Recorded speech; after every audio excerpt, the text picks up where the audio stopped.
తమిళనాడు ప్రస్తావన వచ్చింది. తమిళనాడులో ఫీజులు ఈ మోతాదులో ఉన్నాయని కొంచెం సోషల్ మీడియా సర్క్యులేట్ అవుతున్నది. రాష్ట్రాల వారీగా తీసుకుంటే మన దగ్గర ఎల్‌కేజీ, యూకేజీకే రూ. 1,00,000 అడుగుతున్నారు. ఇక పోతే పోతే మనిషి తూకం ఎంతనో తులాభారం వేసుకోవాల్సి వస్తదేమో మరి. అట్లా కనబడుతున్నది. చెప్పండి మీరు చెప్పేది కరెక్ట్ అండి.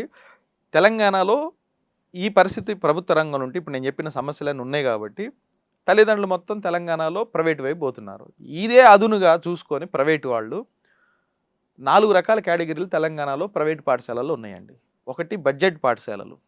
ఇది బడ్జెట్ పాఠశాలలు అంటే గ్రామీణ ప్రాంతాల్లో ఉన్న పాఠశాలలు. చిన్న చిన్న ఒక రకంగా ట్యూషన్ సెంటర్ లాంటి పాఠశాలలు.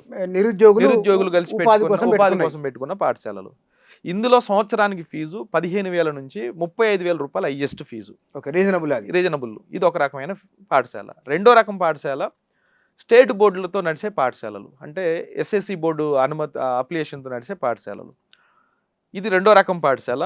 దీనికి 30 నుంచి 60-80 వేల మధ్యలో ఫీజులు ఉన్నాయి. ఇది కొద్దిగా చిన్నపాటి నగరాలు పట్టణాలు అనుకున్న దాంట్లో నడుస్తున్న పాఠశాలలు. మూడో రకం పాఠశాలలు సిబిఎస్ఈ సెంట్రల్ సిలబస్ సిబిఎస్ఈ కరికులంతో నడిచే పాఠశాలలు. ఈ పాఠశాలల్లో 1,20,000 నుంచి సుమారు 2.5 లక్షల వరకు ఈ పాఠశాలల ఖరీదు ఉంది. ఇది మూడో రకం పాఠశాల. నాలుగో రకం పాఠశాల అంతర్జాతీయ బోర్డులు ఉన్న పాఠశాల. అంటే ఐసిఎస్సి, ఐజీసిఎస్సి అని చెప్పేసి, ఐబి అని చెప్పేసి ఈ కరికులం అందిస్తారు. ఇందులో ఒక ఫిక్స్డ్ ఫీజు ఉంటుంది. ఎంత ఫిక్స్డ్ ఫీజు అంటే అది నువ్వు నర్సరీ చేరావనుకోండి, nursery first LKG, UKG, first grade వరకు స్టార్టింగ్ ఫీజు 4 లక్షలు. స్టార్టింగ్ ఫీజు 4 లక్షలు. హయ్యెస్ట్ ఫీజు ఎంత అంటే ఇక్కడ 8 లక్షల రూపాయలు. ఇదేంటి? Only school fees. ఇది కాక uniform fees, admission fees, activity fees, రవాణా బస్సు ఉంటే బస్సు రవాణా ఫీజు. అట్లనే వాడు సోమవారం ఒక స్టూడెంట్ ఉంటే సోమవారం ఒక రకమైన డ్రెస్ వేసుకోవాలి, మంగళవారం ఒక డ్రెస్ వేసుకోవాలి, బుధవారం ఒక డ్రెస్ వేసుకోవాలి, గురువారం ఒక డ్రెస్ వేసుకోవాలి, శుక్రవారం ఒక డ్రెస్ వేసుకోవాలి, శనివారం కూడా పెడితే శనివారం ఒక డ్రెస్ వేసుకోవాలి.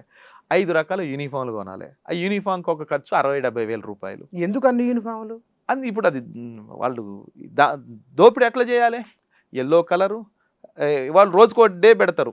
Red colour day, yellow colour day, green colour day, black colour day, ఏదో ఒక యాక్టివిటీ. అంటే ఇంద్రధనుసు 7 రంగులు 7 రకాల యూనిఫామ్లు ఉండాలి. ఇది కాకుండా తెల్ల షూ ఉండాలి, స్పోర్ట్స్ షూ ఉండాలి, నల్ల షూ ఉండాలి.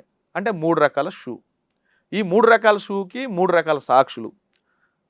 అట్లనే బెల్ట్ కూడా కలర్ బెల్టులు.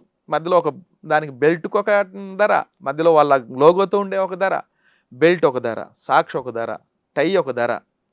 తెల్ల డ్రెస్ కట్టుకున్నప్పుడు ఇంకో ఎర్ర టై పెట్టాలి, తెల్ల సొక్క వేసుకున్నప్పుడు నల్ల టై పెట్టాలి, టై ఒకటి, నిక్కర్ ఒకటి, ప్యాంట్ ఒకటి, స్పోర్ట్స్ డ్రెస్ ఒకటి.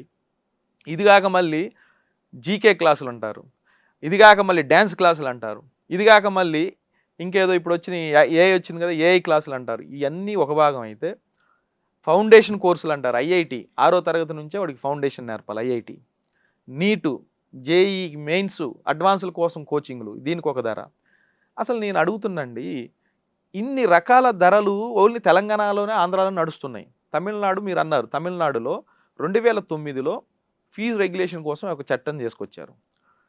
ఆ తమిళనాడు చట్టం చెప్పింది ఏంటంటే, మొన్న విజయ్ పాలనలో అనుభవం లేని విజయ్ వచ్చిన తర్వాత కూడా దానికి కొన్ని అమెండ్మెంట్లు చేశాడు.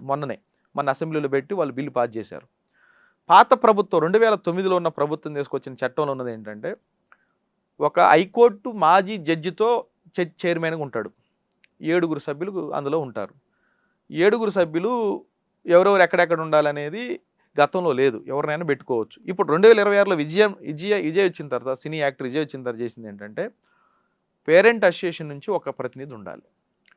ఆ ప్రైవేట్ స్కూల్, ఎలిమెంటరీ స్కూల్ అయితే ఎలిమెంటరీ స్కూల్, హై స్కూల్ అయితే హై స్కూల్ నుంచి ప్రైవేటు యాజమాన్యాల సంఘాలు ఉంటాయి, వాళ్ళకి కూడా ఉంటాయి స్కూల్ యాజమాన్యాల సంఘాలు, వాళ్ళ నుంచి ఒకళ్ళు. అట్లనే ఒక జిల్లా ఎడ్యుకేషనల్ ఆఫీసరు, స్కూల్ డైరెక్టరు, వీటితో పాటు ఎవరైనా ఒక సామాజిక కార్యకర్త, వీళ్ళు 5 ఉండాలని అమెండ్మెంట్ చేశాడు. ఇక్కడ ఎంత బాగుందంటే తమిళనాడులో ఇది 2009లో చట్టం వస్తే 2026లో అమెండ్మెంట్ చేస్తే వాళ్ళు 3 ఏళ్ళకు ఒకసారి మాత్రమే ఫీజులు పెంచాలి. 3 ఏళ్ల దాకా ఫీజులు పెంచకూడదు. ఒకేసారి నిర్ణయం చేస్తారు. ఈ 2026లో ఫీజు నిర్ణయం చేస్తే మళ్ళీ 2029లోనే ఫీజుల గురించి మాట్లాడాలి. ఈ 3 ఏళ్ళ వాళ్ళ ఆదాయం లెక్కలు చూపెట్టాలి, ఎంత వచ్చిందో, ఖర్చు చూపెట్టాలి, ఎంత వచ్చిందో, ఇన్ఫ్రాస్ట్రక్చర్ చూపెట్టాలా, దేనికి ఎంత పెట్టారో. అట్లాగే డెవలప్మెంట్ సర్ప్లస్ అంటారు, అభివృద్ధి కోసం, పాఠశాల అభివృద్ధి కోసం మిగిలి ఎంత ఉందో కూడా చూపెట్టాలి. ఈ ప్రాపర్గా ఉంటేనే లెక్కలు ఈ ఆదాయాన్ని బట్టి 3 ఏళ్ల తర్వాత అది కూడా 10% మించకుండా ఫీజు పెంచే నిర్ణయం చట్టం ఉంది అక్కడ. చట్టం ఉంది. ఇదే తరహా చట్టం 2016లో మహారాష్ట్ర చేసింది, 2017లో గుజరాత్ చేసింది, 2018లో ఢిల్లీ చేసింది ఇదే తరహా చట్టం. మరి సౌత్ ఇండియాలో ఉన్న మన రాష్ట్రం ఒక్క చట్టం చేయలేదు. దీని గురించి మాట్లాడడం కోసం మీరు ఇందాక అడిగారు ఫీజులు ఏంటి అనేది. జీవో నెంబర్ 42 అని చెప్పి 2009లో ఒక జీవో తీసుకొచ్చారు. 42 జీవో ఏం చెప్పిందంటే, వైఎస్ రాజశేఖర రెడ్డి ముఖ్యమంత్రి ఉన్నప్పుడు తీసుకొచ్చారు. ఏం చెప్పింది, ఎట్లా తెచ్చారంటే, మీరు అసలు అది నిర్ణయం అయితే ఈ బాధ ఉండకపోను తెలంగాణ తల్లిదండ్రులకి, గ్రామీణ ప్రాంతాల్లో 9,800 రూపాయలు సంవత్సరానికి ఫీజు తీసుకోవాలి ఈ జీవో చెప్పింది. పట్టణ ప్రాంతాలు, అది మెట్రోపాలిటన్ సిటీ అయినా, ఏ నగరం అయినా, టౌన్ అయినా, పట్టణ ప్రాంతాలలో 12,000 రూపాయలు ఫీజు తీసుకోవాలి. ఇది ఓన్లీ స్కూల్ ఫీజు. ఇది కాకుండా ఈటెక్నో, ఒలింపియాడు, అట్లనే ఇంకా పబ్లిక్ స్కూలు, లేకపోతే ఇంకో స్కూలు, కాన్సెప్ట్ స్కూలు, ఈ తోక పేర్లు ఏమి ఉండొద్దు. ఎవడు కూడా ఈ జీవో ప్రకారం బుక్ స్టాళ్ళు పెట్టి, అంటే పాఠశాలని దుకాణాలుగా మార్చొద్దు, అక్షరాలకి లక్షల రూపాయలు తీసుకోవద్దు, మేము టై అమ్ముతాం, బెల్ట్ అమ్ముతాం, ఇంకోటి అమ్ముతాం అని ఎక్కడ అనొద్దు. ఈ జీవో చాలా స్పష్టంగా మొత్తం అప్పుడున్న కమిటీ చేసి, ఆ కమిటీ సూచనల ప్రకారం వేసి ఇచ్చారు. ఇమ్మీడియట్గా 2009లో వస్తుంది, 2010లోనే హైకోర్టు వేసి స్టే తెచ్చుకున్నారు ప్రైవేట్ మేనేజ్మెంట్. తెచ్చుకున్న తర్వాత 2016లో ఒక రిట్ పిటిషన్ తెలంగాణ అంటే ఉమ్మడాంధ్ర నుంచి విడిపోయిన తర్వాత 2016లో దాని మీద ఒక రిట్ పిటిషన్ వేశారు. అప్పుడు తర్వాత ఒక జీవో, మళ్ళీ జీవో నెంబర్ 91 తీసుకొచ్చారు. ఆ 91లో కూడా చెప్పారు, సిబిఎస్ఈ స్కూల్ పేరుతో కావచ్చు, ఇతర స్కూళ్ళ పేరుతో ఇన్ని లక్షల రూపాయల ఫీజులు ఉంచొద్దు ఇదని. ప్రొఫెసర్ తిరుపతిరావు కమిటీ చేశారు, తర్వాత మంత్రుల ఉపసంఘం కమిటీలు వేశారు, ఒక 4 కమిటీలు వేశారు. కేటీఆర్ ఉన్నప్పుడు, కేసీఆర్ ఉన్నప్పుడు వాళ్ళతో ఒక కమిటీలు, ఇప్పుడు కాంగ్రెస్ వచ్చిన తర్వాత దుద్దిల శ్రీధర్ బాబు, సీతక్క, జూపల్లి వీళ్ళతో ఒక కమిటీ వేశారు. ఈ కమిటీలు వేసి మాట్లాడుకోవడం తప్ప ఒక్కటి కూడా ప్రెస్ మీట్ పెట్టి చెప్పట్లేదు. నేను అడుగుతున్నాండి, తెలంగాణలో ఇంజనీరింగ్ ఫీజులు మీరు నిర్ణయిస్తారు, లా ఫీజులు మీరు నిర్ణయిస్తారు, ఫార్మసీ ఫీజులు మీరు నిర్ణయిస్తారు. తెలంగాణ ఫీ రెగ్యులేషన్ కమిటీ ఉంది, కమిషన్ ఉంది, దానికి ఒక రిటైర్డ్ జడ్జి ఉన్నాడు. మాసబ్ ట్యాంక్లో ఉన్నత విద్యామండలి కార్యాలయంలో 3వ అంతస్తులో ఉన్నది. ఉన్నత విద్యలో 2 ఏళ్లకు ఒకసారి ఫీజులు మీరు నిర్ణయిస్తున్నప్పుడు ఎక్కువ మంది, లక్షల మంది, సుమారు 64 లక్షల మంది పాఠశాల విద్యలో తెలంగాణలో చదువుకుంటున్నారు పిల్లలు. 64 లక్షల మంది చదువుతున్న పాఠశాల విద్యకి మీరు ఎందుకు రెగ్యులేషన్ చేయరు? ఇది అడిగితే ఎవరు మాట్లాడట్లేదు. ఎందుకు? దీనికి కారణం ఏమిటనంటే, ఏ ప్రభుత్వాలు ఉంటే ప్రభుత్వాలకు సంబంధించిన నాయకులే పాఠశాలల్లో ఉన్నారు. అట్లా లేకపోతే మొన్న బీజేపీ నాయకుడు AVN Reddy, MLC AVN Reddy పాఠశాలకు ముఖ్యమంత్రిపై ఎందుకు ప్రారంభిస్తాడండి? ఆ ముఖ్యమంత్రి ప్రారంభించిన రోజే ఏవిఎన్ రెడ్డి ఇబ్రహీంపట్నం దగ్గర, యాచారం దగ్గర పెట్టిన పాఠశాలలో అక్కడే ప్రకటించాడు. ముఖ్యమంత్రి రెడ్డి కూర్చొని ఉన్నాడు సీట్లో, ఎల్ఈడి స్క్రీన్లో ఫీజులు వాళ్ళ సౌకర్యాల మీద మాట్లాడుతూ, దాంట్లో ఎల్కేజీ అయినా నర్సరీ అయినా స్టార్టింగ్ ఫీజే 3.5 లక్షలు వితౌట్ హాస్టల్ ఉంటే మళ్ళీ 2 లక్షలు. ముఖ్యమంత్రి ముందు ప్రదర్శించారు, ముఖ్యమంత్రి మాట్లాడలే.